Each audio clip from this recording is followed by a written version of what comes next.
Isang magandang umaga ho sa ating lahat. Welcome sa ating programang CLTV 36 Newsstream. Yes mga kabalen, araw ho ng Huwebes ngayon, April 10, 2025. Kumusta ho kayo? Ajis, meron hong mga nagsusweldo sa mga oras na ito, sa mga araw na ito. Ayan, congratulations! Umabot tayo sa araw ng sweldo. Ayan, maraming siyempre salamat dito siyempre sa ating mga kasamahan sa trabaho na nag-aayos nitong ating payroll. Ayan, si Jake. Shout out Jake ha. Oo. Buti na-remind mo ko. Ayan, maraming salamat. Ayan. O Kamalen, kumusta ho kayo? Payday Thursday para ho sa iba nating mga kababayan. Ngayon hong araw ng Huwebes, April 10. Gaya nga ho ng aking nabanggit. Yung iba naman sa 15. So next week ho yan sa araw ng Martes Santo.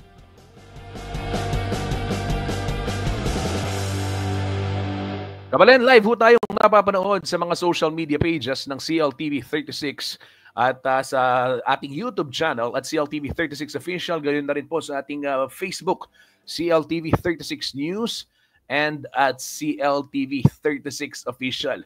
Live na live din ho tayo nationwide. Yes, Kabalen, you heard that right. Via Signal Channel 115 at Air Cable Converge Channel 71. Kabalen, dito ho sa Central Luzon, live din ho tayong napapanood sa ating 37 cable partners.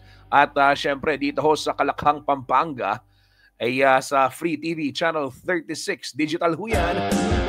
Malinaw na malinaw, Kabalen, kaya saan ka pa CLTV 36. Ito ho, kahit saan, ika nga, anytime, anywhere, ang pangako naman ho namin sa inyo. Kung mamaya mo to mapapanood, pwede mong stream to sa YouTube. O di kaya naman, kung gusto mo ng mabilis na impormasyon at balita, join na sa ating Viber community at CLTV 36 News. Mamaya ipopost ko yung link dito sa ating live streaming para makasali ho kayo dito sa ating Viber group. Ibig sabihin, Kabalen, dito sa Viber group, pag sumali ka, diretso na yung mga balita.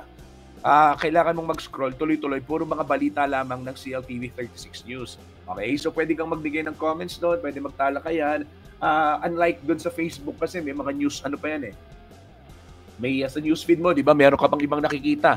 Para hindi na kayo mahirapan at para mabilis at tiyak ang impormasyong maaasahan. Diretso na ho sa Viber group. Mamaya ipopost ko yung link sa Viber community ng CLTV 36 News.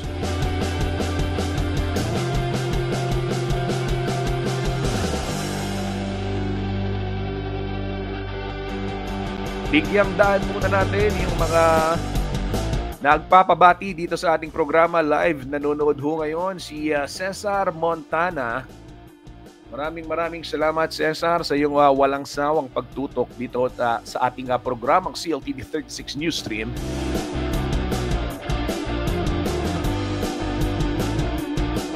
Nakatutok din si Kuyang Jong Quiros, ang tunay na lover boy ng Arayat, Pampanga. Ayan, Kuyang Jong, shout out sa iyo at sa iyong mag-anak sa pamilya Quiros dyan sa Arayat, Pampanga. Shout out din sa inyo. Maraming salamat sa pagsuporta sa CLTV 36.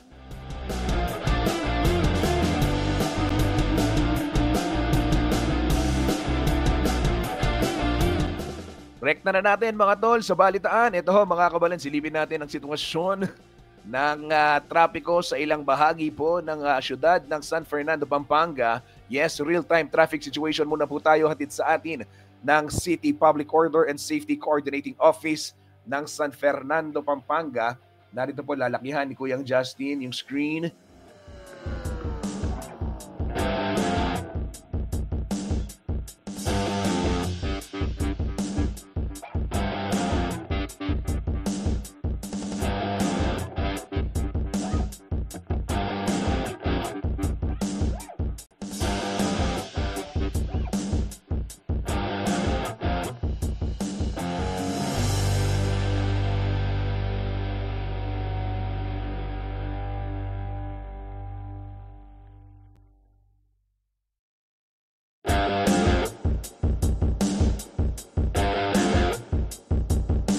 Ito ho mga Kabalen, Sitwasyon muna ho ng trapiko sa ilang kakalsadahan sa syudad ho ng San Fernando, Pampanga. Partikular na siyempre ito hong bahagi ng MacArthur Highway dyan sa may Regional Government Center sa yung Maimpis, sa sakop kung tawagin ho ng mga lokal. Kita po nga Diosdado Macapagal Government Center dyan ho sa Maimpis. Ay ongoing ho ang road construction dyan. At ito ho, live ho itong nakikita ninyo para ho sa mga babiyahe babagtas ng MacArthur Highway. Oo, at saka sa iba pang mga pangunahing kalsada sa syudad ng San Fernando, Pampanga. Makinig ho sa ibabahagi sa inyo ni Kuyang Justin. Galing ho ito, kabalen, sa Siposco.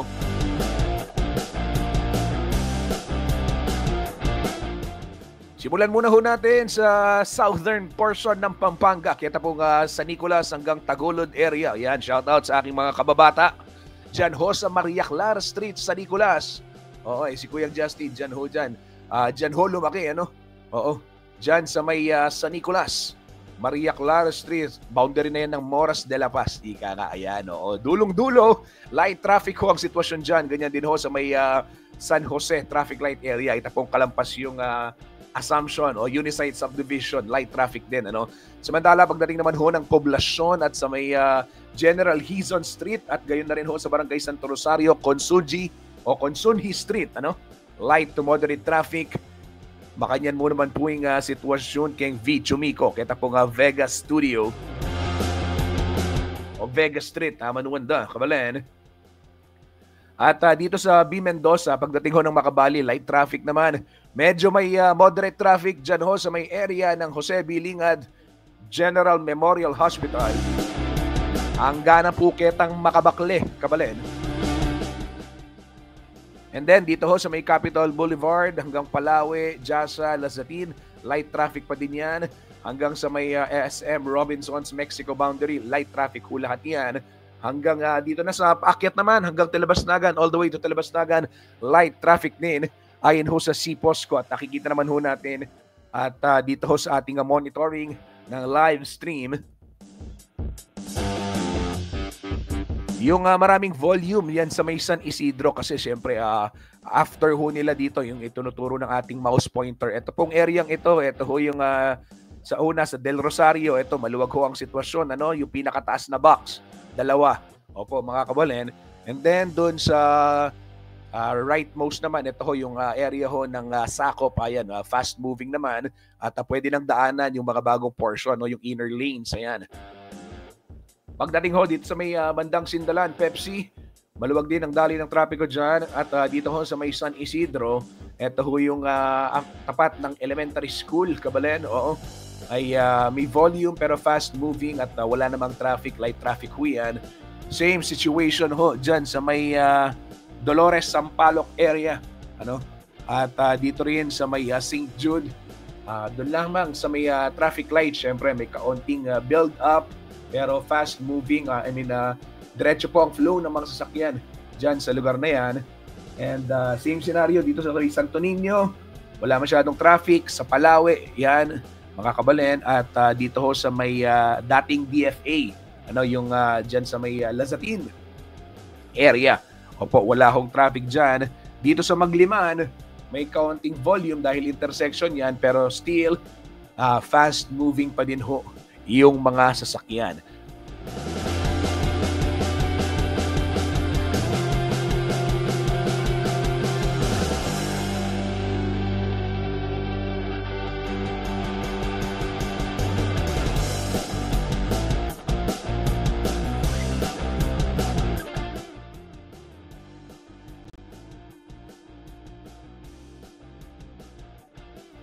Ito mga kabalen, tumungo naman ho tayo sa North Luzon Expressway. Narito po ang traffic situation real time as of 10:24 ngayong April 10, araw ho ng Huwebes, sa ilang bahagi po ng North Luzon Expressway.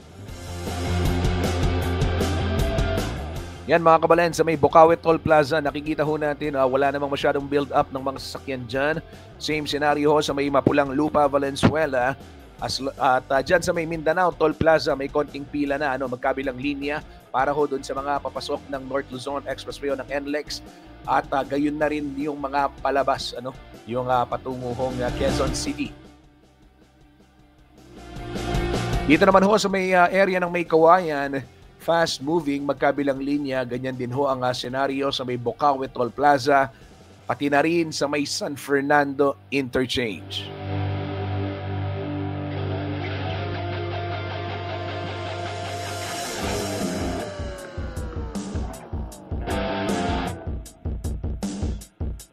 Yan ho ang sitwasyon, real-time traffic monitoring via NLEX Corporation.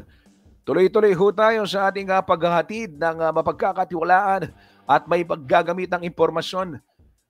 For the meantime, ito, pakita ko mga kabalen yung latest weather update nito pong DOST Pag-asa, yung weather forecast para po ngayong araw ng Huwebes, April 10.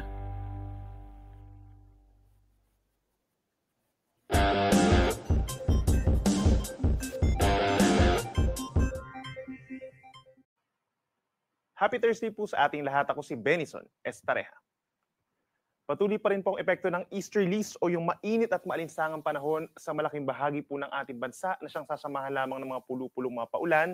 Habang simula po mamayang hapon, magsisimula yung epekto naman ng Intertropical Convergence Zone or ITCZ. Ito yung linya kung saan nagsasalubong po yung hangin simula po sa may northern and southern hemispheres. Kaya taasahan na po yung mga cloudiness sa may eastern portions ng Visayas and Mindanao simula mamayang hapon po yan. Samantala, base naman sa ating analysis, wala pa rin tayong nakikitang bagyo na mabubuo sa loob ng ating Philippine Area of Responsibility hanggang sa simula po ng Holy Week. Ngayong araw po, dito sa malaking bahagi ng Luzon, patuloy pa rin ang improved weather conditions. Halos katulad ng weather conditions po as yesterday, epekto pa rin yan ng easterly. So maraming lugar ang magkakaroon ng maaraw na panahon at sasamahan lamang po ng minsan makulimlim na panahon, lalo na po sa dakong hapon hanggang gabi, at sasamahan din ng mga pulu-pulong mga paulan or pagkidlat pagkulog, lalo na sa may eastern section ng Luzon. Dito sa Metro Manila, asahan pa rin pong mainit na tanghali hanggang 34 degrees Celsius air temperature po yan, habang sa may Baguio City mula 17 to 25 degrees at posibleng pinakamainit ang air temperature, pinakamataas ang temperatura sa may Cagayan ng Isabela hanggang 35 degrees Celsius. Sa ating mga kababayan po sa malaking bahagi ng Palawan, naasahan din po ang fair weather conditions, madalas magiging maaraw at may mga lugar lamang po na magkakaroon ng mga pulu-pulong mga paulan or pagkidlat, pagkulog epekto ng easterlies. Habang dito naman po sa may silangang parte ng Visayas, asahan ang makulimlim na panahon umaga hanggang tanghali at sasamahan na yan ng mga pag-ulan pagsapit po ng hapon hanggang sa gabi dahil po yan sa Intertropical Convergence Zone, yung banggaan nga po ng hangin. Habang ang natitirang bahagi ng Visayas, partly cloudy to cloudy skies, madalas maaraw sa umaga, but then pagsapit din ng hapon hanggang gabi, nagkakaroon lamang ng mga sagditang ulan or mga thunderstorms. Temperatura dito sa may Puerto Princesa, Palawan at sa may Iloilo hanggang 33 degrees, habang sa may Metro Cebu naman, posible ang pinakamataas na temperatura hanggang 32 degrees Celsius. At sa ating mga kababayan po sa may Caraga region, ganyan din sa may Davao de Oro and Davao Oriental, asahan din po ang mostly cloudy skies umaga hanggang tanghali. And then pagsapit ng hapon hanggang sa gabi, nagkakaroon na ng mga kalat-kalat na ulan and thunderstorms dahil yan sa Intertropical Convergence Zone.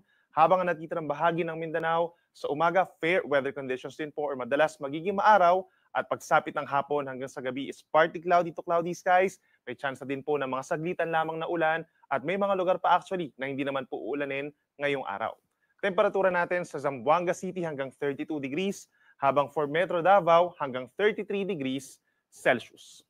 Sa ngayon po yung ating heat index, as of yesterday po, no, April 9, pinakamataas sa Dagupan City with 44 degrees Celsius, sinundan ng Etchagi, Isabela, and Vera Catanduanes.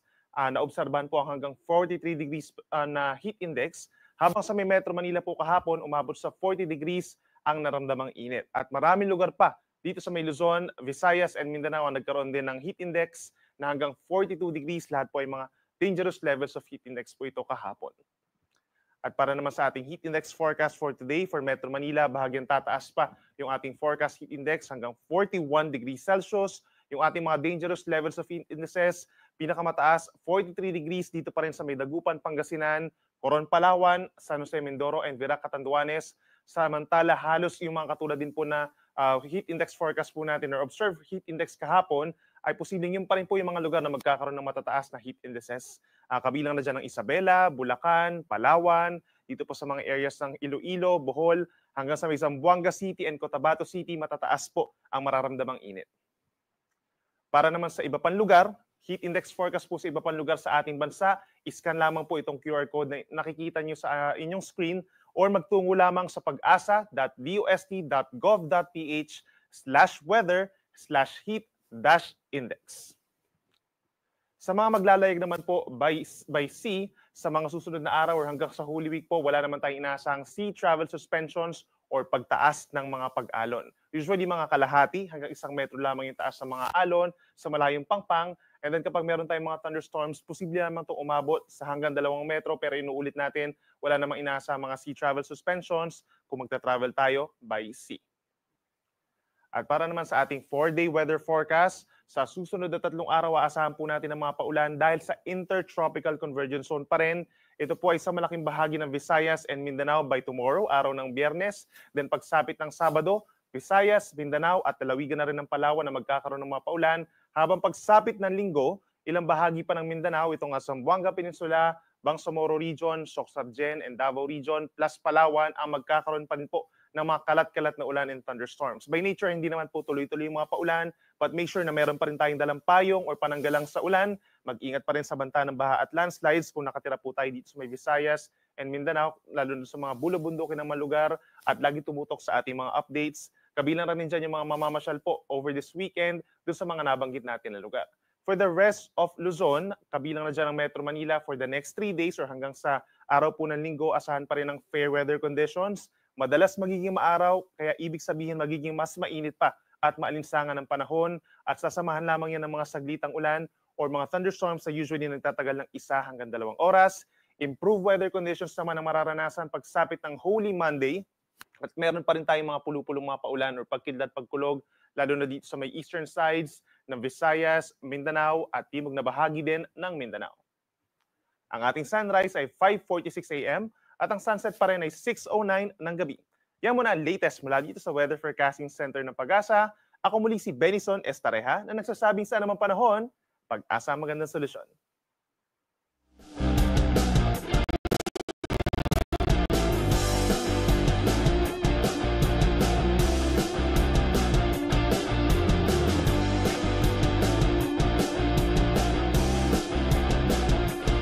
Maraming salamat Kuyang Benison Estareja. At ito ho mga kabalen, dito naman sa lalawigan ng Pampanga, base ho sa monitoring at forecast ng Pag-asa sa kanilang Clark Weather Station, 41 degrees Celsius. Ito pong ating heat index forecast. Ngayon pong araw ng Huwebes, April 10, 2025. Kaya naman ho, maghandaan ho natin ito mga kabalen, yung mga lalabas ho at yung mga nasa labas sa mga oras na ito, yung mga merong lakad, advised na wag na munang iwasan hanggat maaari, lalo na pagkatirikan ho ng araw, yung tanghaling tapat, iwasan ho yung paglalabas at gumawa ng mga strenuous activities o yung mas nakakapagod hong aktibidad. Pero yung mga kababayan ho natin na nakikipagsapalaran, naghahanap buhay dyan sa mga kalsada, yan, ay kabalen, upupan niya agad. Wah, salilong kayo naman, Pwede rin hong sumilong, lalong-lalo na yung mga traffic enforcers, mga police, mga nagbabantay sa checkpoint, mga drivers, mga manininda. Yan, eto hong ating mga kababayan na araw-araw laman ho ng mga lansangan.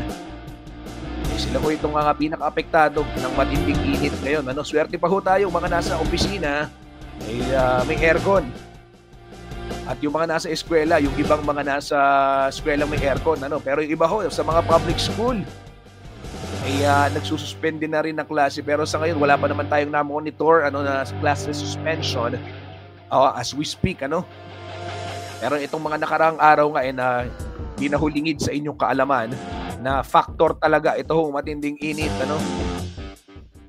Isipin ho ninyo, kabalen, ito meron lang akong konting palaisipan para sa inyo. Kabalen, 20 years ago, that was 2005.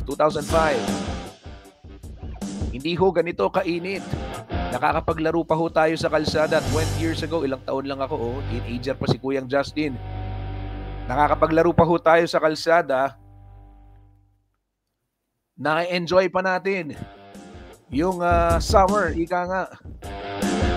Pero ngayon ho mga kabalen, medyo matindi na yung init talaga, ano, at to the point na kailangan ng magsuspindi ng mga klase, to the point na ito nga, pinag-uusapan na natin yung heat index at marami na rin mga naitatalang mga kaso ng heat stroke sa iba't ibang bahagi po ng ating bansa dahil sa matinding init nga. Ito, hindi lamang to ngayon simula last year and 2 years ago after pandemic, yan na ho yung naging problema ng mga ng mga kababayan natin sa mga classrooms, mga guro, mga estudyante. 20 years ago, hindi po ganyan ang sitwasyon. Ngayon, ito, kabalen. Isipin ho natin, after 20 years, gaano na kaya kainit? Ayan. So, sa 2045, kumusta ho ang ating panahon, ang ating kalikasan? Hindi ho tayo nananakot, kabalen, pero ito ay isang wake-up call para sa ating lahat. At syempre para ho sa mga nasa pamahalaan, yung mga nasa global powers, kung tawagin, kailangan talaga ng climate action. Dahil kung hindi ho natin ikokonsidera itong kalikasan, talagang apektado tayo. 20 years ago, pinag-usapan lang natin yung pagkabutas ng ozone layer. Iba, naalala ko, lesson namin yun sa science class. Tapos ngayon, nagsususpende ng klase dahil sa extreme heat. Di ba? Hindi po nangyari yan nung panahon natin sa school. Nagsuspende lang dahil sa baha, sa bagyo. Yan, normal ho yun. Dahil talagang daanan tayo ng bagyo 20 typhoons every year ang estimated ho sa lalawin, sa buong kapuluan sa Philippine Archipelago. Pero ito nga, dahil sa init, So, ito ho mga kabalen, kawawa naman yung future generation kung wala ho tayong gagawin, at kung walang gagawin itong yung mga mas may kapangyarihan. Dahil ito hong usapin ng climate justice, o yung climate action kung tawagin, malaking bagay ho dito yung mga polisiya ng ating ibang pamahalaan sa buong mundo. Pagdating ho sa mga ganitong usapin, dahil syempre interconnected po, iisa lamang ang ating mundo, iisa lamang ang ating inang kalikasan. Kaya kailangan hong magtulungan para yan ay ating maprotektahan. Yan ho mga kabalen.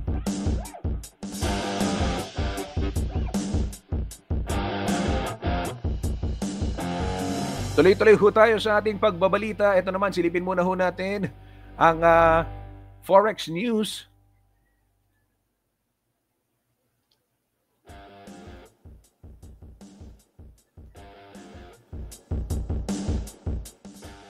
Nagsara po ang palitan ng piso kontra dolyar sa 57 pesos 29 centavos. Dito pong araw ng Miyerkules, April 9. Base ho yan sa datos ng Bangko Sentral ng Pilipinas. Meanwhile, Japanese yen, mga kabalen, 38 centavos. Great Britain pound, 72 pesos 93 centavos. Ito pong Hong Kong dollar, 7 pesos 37 centavos. Saudi Riyal, 15 pesos 26 centavos. Dirham, 15 pesos 60 centavos. Euro, 62 pesos 53 centavos. Ito pong Korean won, 0.39 centavos. At Chinese yuan, 7 pesos 82 centavos.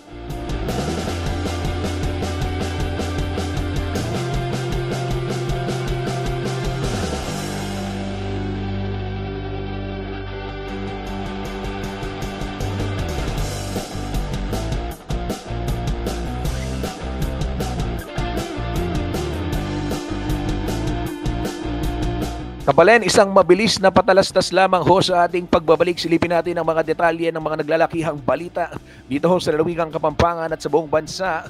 Huwag ho kayong aalis, magbabalik po ang CLTV 36 News Stream.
Nagbabalik po ang CLTV 36 News Stream. Live pa rin ho tayong napapanood sa telebisyon nationwide via Signal Channel 115. Gayon na rin ho sa Air Cable Converge Channel 71.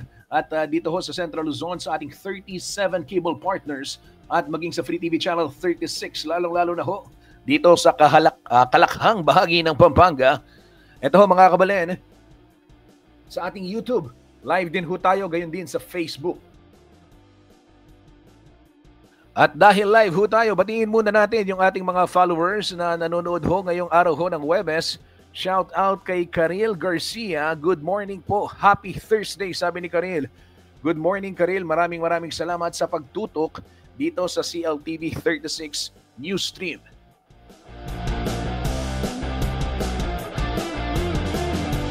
Magbati rin kay Randol Lapus. Happy Thursday, sabi ni Randol. Hi Randol, kumusta kayo? Kumusta kayo dyan? Maraming salamat sa panonood ng CLTV 36 News Stream. Ayan, mga kabalen. At syempre, yung ating masugid na follower nakatutok pa rin, si Cesar Montana. Ayan, nanonood pa rin hanggang sa kasalukuyan. Maraming salamat, Kuyang Cesar.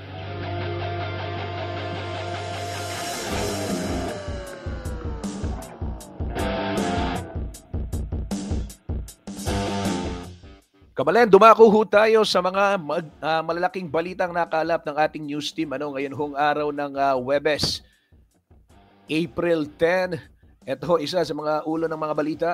4 na sundalo ho sa lalawigan ng Pampanga ang kalaboso dahil sa paglabag sa election gun ban.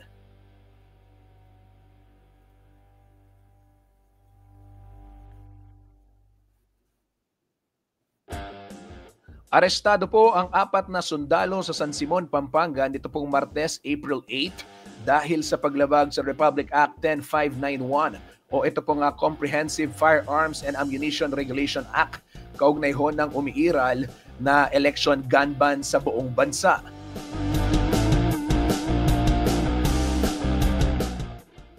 Kaagad hong rumisponde ang mga tauhan ng San Simon Municipal Police matapos makatanggap ng ulat mula ho sa isang concerned citizen na kinilalang si alias Mark, 39 years old, na driver at residente ho ng Barangay San Agustin, dyan ho sa bayan ng San Simon. Anya, isang kahina-hinalang silver Toyota Innova ang umano'y sumusubaybay sa kanyang sasakyan sa loob ng 5 araw.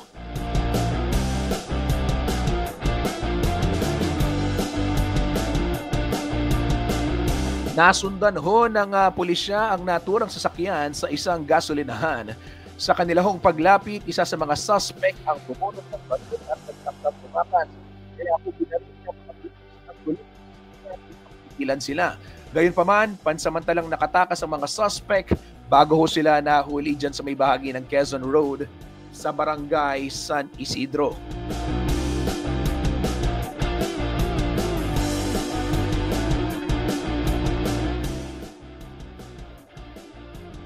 Isa ho sa mga suspect ang nagtamo ng tama ng bala sa leeg at agad hong dinala sa pagamutan. Nakuha po sa mga suspect ang 2 baril, mga bala, Armed Forces of the Philippines ID, mga radyo, video camera at iba pang kagamitan. Nahaharap po sa kaukulang kaso ang mga suspect habang patuloy na gumugulong ang investigasyon para tukuyin kung may kaugnayan na sila sa iba pang mga illegal hong aktibidad.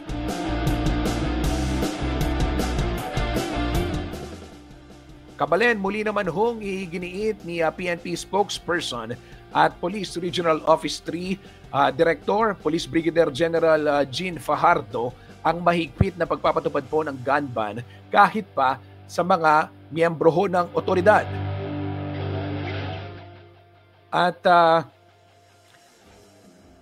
wala ho daw exemption ayon ho kay Fajardo, ang miyembro ng kapulisan at kasundaluhan sa umiiral na kautusan at hindi niya papayagang masakripisyo ang kaligtasan umano ng publiko lalo na ngayong panahon ng halalan. Matatanda ang nagsimula pong ipatupad ng COMELEC ang election gun ban sa buong bansa noong January 12 at tatagal ho yan hanggang sa June 11 ng kasalukuyang taon.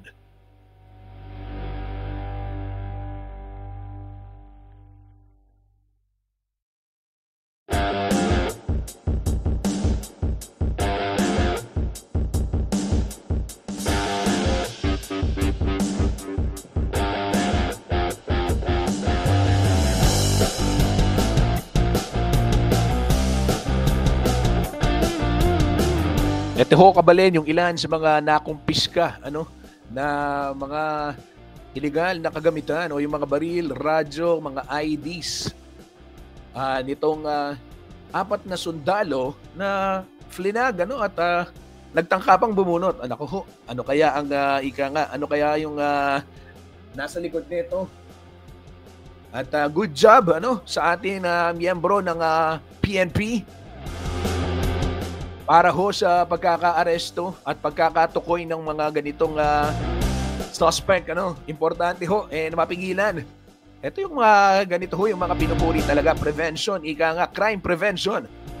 Siyempre, pagbati ho sa pamunuan ng Police Regional Office 3. At dati ho nating direktor dito sa Pampanga, ating kaibigan dito sa CLTV 36, PNP spokesperson, and PRO3 Director, Police Brigadier General Jean Fajardo. At syempre, sa lahat po ng bumubuo ng Police Regional Office 3, ay congratulations. So at least ito hong mga ganitong klaseng sumbong talagang inaaksyonan. Kaya ako mga kabalen, ngayon hong ganitong mainit ang panahon, eleksyon, at may umiiral na gaanban, huwag kong mag-aatubili. Pag meron kayong na-monitor na kahina-hinala, panawagan mo ng PNP, huwag kong mag-atubili, lumapit sa kanila. Kaliwat kanan ho yung mga checkpoint. Given naman mga kabalen, I am not just sure kung ano ho yung police to population ratio natin right now. Pero base ho sa mga huling pag-aaral at research ng CLTV 36 News ay hindi sumasapat yung bilang ng mga pulis doon sa bilang ng populasyon o doon sa populasyon na meron din tayo. Hindi lamang ho yan dito sa ating lalawigan o sa ating rehiyon, kundi maging sa buong bansa. Usapin ho yan. Kaya naman ito hong pagbabantay ng seguridad, tulong-tulong din dapat. Yung publiko, importante rin naman na magsumbong. At syempre, dapat naman pag nagsumbong, tamang pulis, pansinin naman natin, syempre, may direktiba. Kaya naman, paalala rin ng pamunuan ng PRO3 sa mga pulisan na sa kanilang hanay. Huwag iitsipwera itong mga ganitong klaseng sumbong. Napaka-importante naman talaga, kabalen. Nanonood ho sa ating programa si Julito Tandaan. Good morning po. Happy Thursday, kabalen. Happy Thursday, Julito. Maraming salamat sa pagtutok dito sa ating programa.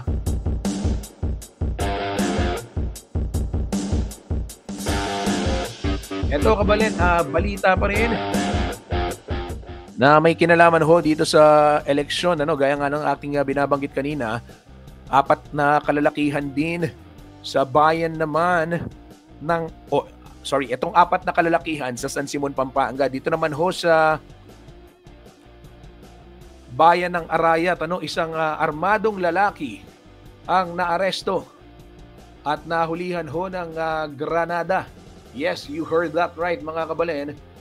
Nahulihan ng M16 at ng granada. Narito po yung larawan, pakita ko at basahin ko lang yung detalye. Ito.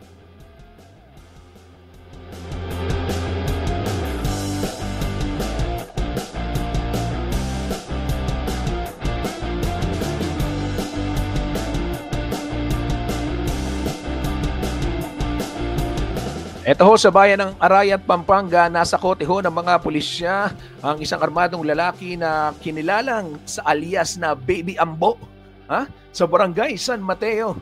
Diyan ho sa Arayat, Pampanga, umaga ho ng Miyerkules, April 9. Sa bisa ho ng search warrant kaugnay ng paglabag ng suspect sa Republic Act 10591 o yung Comprehensive Firearms and Ammunition Regulation Act.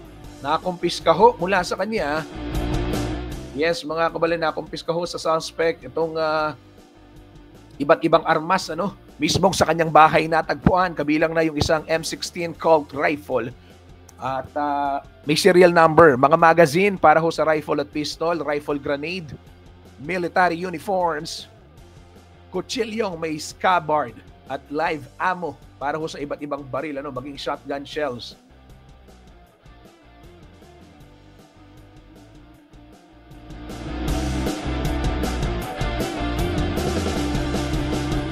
Yan, isang matagumpay na operasyon na naman ng PNP. Ayan, congratulations. So, at sana magtuloy-tuloy itong mga ganito, maubos yung merong mga illegal na armas. At dahil yan ho talaga, yung ika nga, nakikita nga problema rin kung bakit tumataas yung crime rate. ang dali ng access sa mga ganitong armas, ano?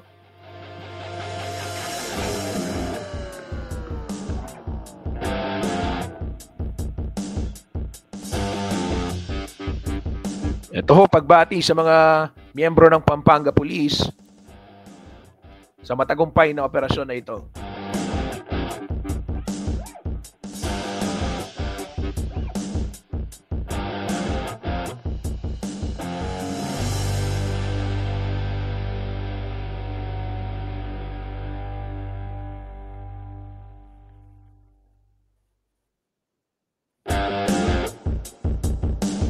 Ito naman ho mga kabalen, sa ibang balita, 5 dekada ng paglilingkod sa kababaihan ang ipinagdiwang ho ng Sir Optimist International Pampanga sa isang selebrasyong ginanap sa Heroes Hall, siyudad ho ng San Fernando nitong Miyerkules, April 9. Pinarangalan ho sa idinaos na selebrasyon ang mga naging pangulo ng organisasyon bilang pagkilala ho sa kanilang mahalagang contribution sa mga proyekto para sa kababaihan, gayon na rin ho sa ang mga miyembro na may katangi-tanging ibinahagi po sa kanilang samahan.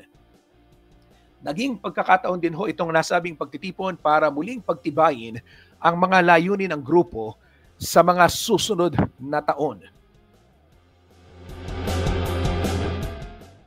At bisita rin ho sa nasabing Golden Anniversary Celebration ng Sir Optimist International Pampanga si dating Senador Leila De Lima. Sa kanya hong mensahe, idiniin ho ni De Lima ang kahalagahan ng patuloy na pagkakaisa at pagtulong sa kababaihan.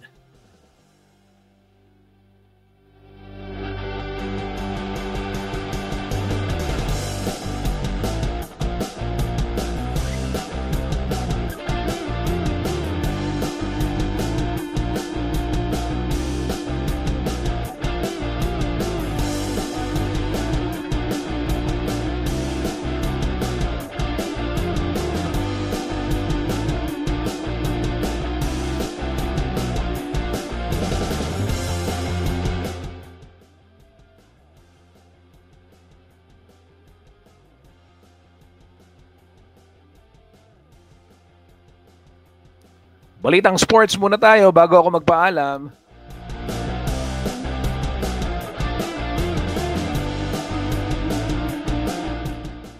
Ito ho mga kabalen, action-packed basketball ang mapapanood muli sa pagsabak ng Gilas Pilipinas sa paparating pong FIBA Asia Cup 2025. Gaganapin ho yan sa Kingdom of Saudi Arabia sa August 5 hanggang August 17. Makakalaban ho ng Gilas sa Group D ng tournament ang Chinese Taipei, New Zealand at Iraq. Susubukan po ng koponan na bumawi ngayong taon matapos hindi makapasok sa quarterfinals noong 2002.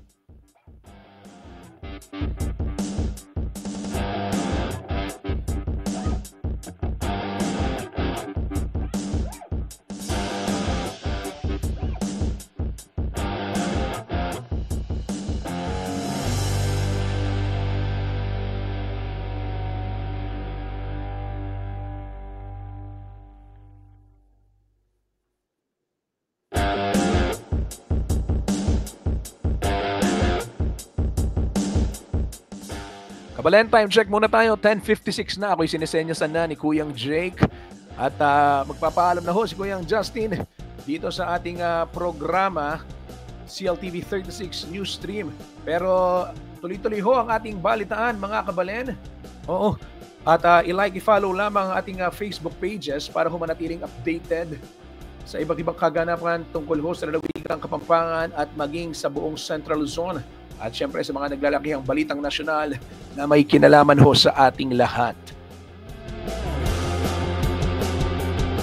Kabalen, mamaya hong alas 4 hanggang alas 5, samahan kami ni DJ Alex Sembrano ng RW 95.1 para ho makapanayam si Engineer Rox Peña, re-electionist councilor sa Mabalacat City upang pag-usapan ho yung kanyang mga programa at plataforma na nais isulong ngayon pong panahon ng kampanya at syempre sa araw ng halalan kung ano nga ba yung kanyang nais ibahagi pa sa mga Mabalakenyo. Maraming salamat sa pagtutok sa CLTV 36 Newsstream. Muli po, ito si Justin Dizon. Mag-ingat ho tayong lahat. Kita-kita tayo bukas, parehong oras. God bless us all.